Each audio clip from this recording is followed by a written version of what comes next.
Nintendo has been on a bit of a remastering spree lately. The Metroid Prime remaster Shadow Drop caught everybody off guard, but from just that, you couldn't say it was setting a precedent. After all, we had already gotten Skyward Sword, Miitopia, and Super Mario 3D All-Stars before this, and those did not lead to some sort of wider trend. But with the latest Direct, Pikmin 1 and Pikmin 2 remasters were shadow dropped, and Luigi's Mansion Dark Moon was teased. So that's like 4 remasters in a similar time frame, and done in ways that are a lot more easily replicable than the others. Does this mean Nintendo is finally starting to take re-releasing its post-N64 library seriously now? Well, gee, I certainly hope so. And it's got me thinking about what games I would like to see remastered. I'll be focusing on Gamecube games today, but if this video does well, then videos about Wii and 3DS remasters are sure to follow. So if you enjoy this video, leave a like or comment on what games you'd like to see remastered. Alright, with all that said, let's get into it. Luigi's Mansion already got a remaster for the wrong system. How many people even played the 3DS port of Luigi's Mansion? I mean, the 3DS was already on its way out at that point, wasn't it? So, with Dark Moon on its way to the Switch, I think a fresh new remaster to complete the trilogy would be a great idea. With stuff like co-op, achievements, and a reworked Hidden Mansion from the 3DS version, combined with the visuals and decent controls of the GameCube original. People forget, but the original Luigi's Mansion was genuinely meant to be spooky, and getting an HD facelift could really sell that. Imagine the fog, the cobwebs, realistic lighting. The atmosphere could really get a leg up from being on a modern console. The Legend of Zelda 4 Swords Adventures is a game we'd all like to play, but man, does the game itself make that difficult. Unless you have a copy of the game, 4 link cables, 4 Game Boy Advances, along with a GameCube, then you're kind of out of luck. You can connect emulators together to play the game on Dolphin, but even that's pretty inconvenient. Imagine if Nintendo got in on this, though. The 2D visuals would look excellent in HD if they still have the original assets. The Navi Trackers minigame could finally be localized, and you could play online with 4 people relatively easily. Thank God. I just made an entire video about this one. What a subtle plug. Anyhow, though unlikely considering this wasn't exactly a huge seller on the original console, and isn't widely considered a classic today, STARFOX Assault would benefit greatly from a remaster. The game isn't exactly perfect, but that's all the more reason why going back and refining it would be a great idea. The on-foot controls could definitely benefit from some extra polish, for example, and more control options could be added in general, like gyroscope. That would be awesome. But one thing that would really benefit this game, and the reason why it's on this list at all, is online play. This game's multiplayer is legendary in my eyes. And online play feels like a massive no-brainer that would make this game finally shine like it was always meant to. Take a cue from Pikmin and package it together with StarFox Adventures and bam, that's a twofer. Woo!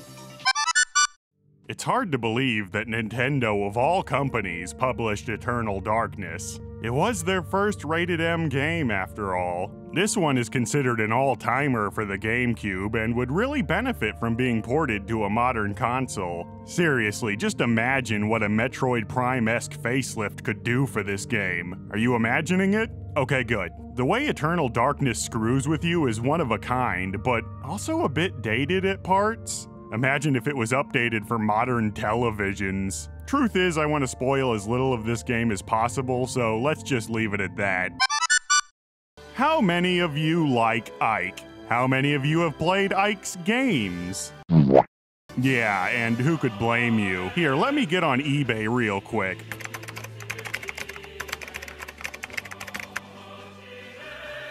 Oh no, that alone is a great reason for a re-release. Path of Radiance is one of the most expensive games for the system, and also one of the best. Or so I've heard. I've never played it. Do I look like I'm made of money? For a game with such a prolific main character, it sure is only realistically available via piracy, huh? It's not like Fire Emblem is averse to re-releasing old games either, so you have to wonder why this hasn't happened already.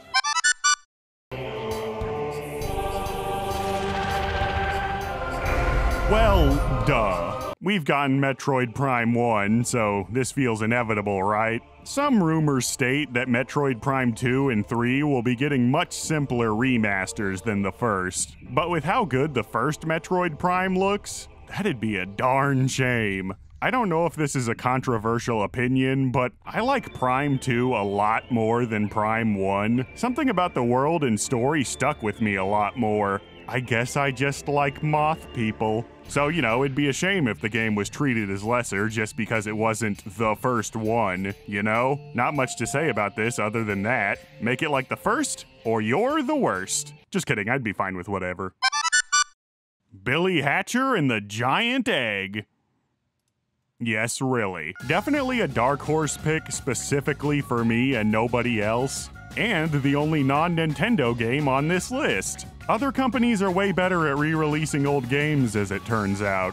Look, this game is dope. Not enough people know that it's dope, and a remaster would be a great way to rectify that. I mean, it's Billy Hatcher and the Giant Egg. Conceptually, it's about as creative as it comes. Like, what if Katamari Damacy was a 3D physics-based platformer? It sold like 250,000 copies, which is an absolute sin. We don't get many 3D platformers like it anymore. It has so much style, so much pizzazz. Let me have this. Some critics have said that certain aspects of the game weren't as refined as they should be, but that's an excellent reason to remaster and fix any nagging issues the original release had.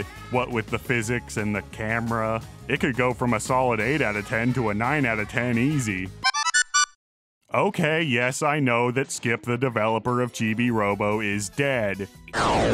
And yes, I am also aware that Chibi Robo as a series has been a disaster from a sales perspective, so Nintendo doesn't really have much of a reason to re-release any of them. But let me have my foolish dreams. Like with Fire Emblem, this is an amazing game that few people have played. It sold terribly at launch, and nowadays copies go for ridiculous prices online. But with pioneers like Scott the Woz out there spreading the Chibi Robo gospel, and the Switch's ridiculous install base, a remaster would almost certainly outsell the rest of the series combined. Yeah, Skip is still dead, so even a runaway success like that wouldn't revive the series, but what a great swan song for the character, right? F-Zero is dead. Long live F-Zero. I think getting a remaster of F-Zero GX would be the best way to not only generate interest in the series, but would also be a great litmus test for whether the series should continue at all. People joke that there are only like 10 real F-Zero fans and like 10,000 people on the internet complaining that it's dead.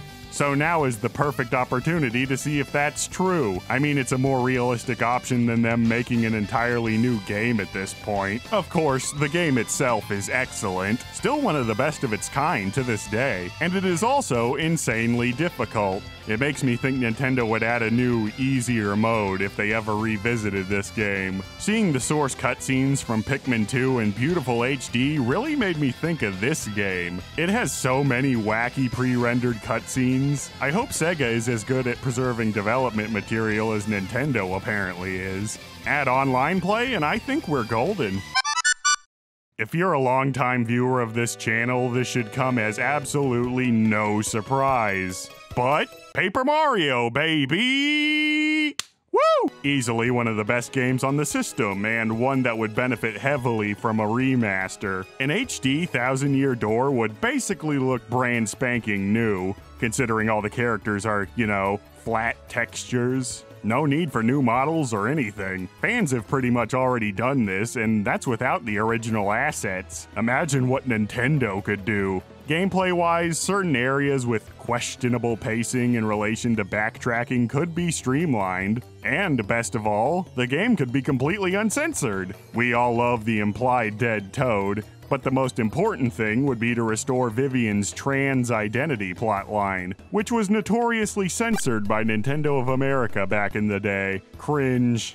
Finally, I do think a re-release of this game would make for a great test for how much people love the original style of Paper Mario. And if it sells well enough, it could even lead to the series returning to its roots. You know, maybe, please?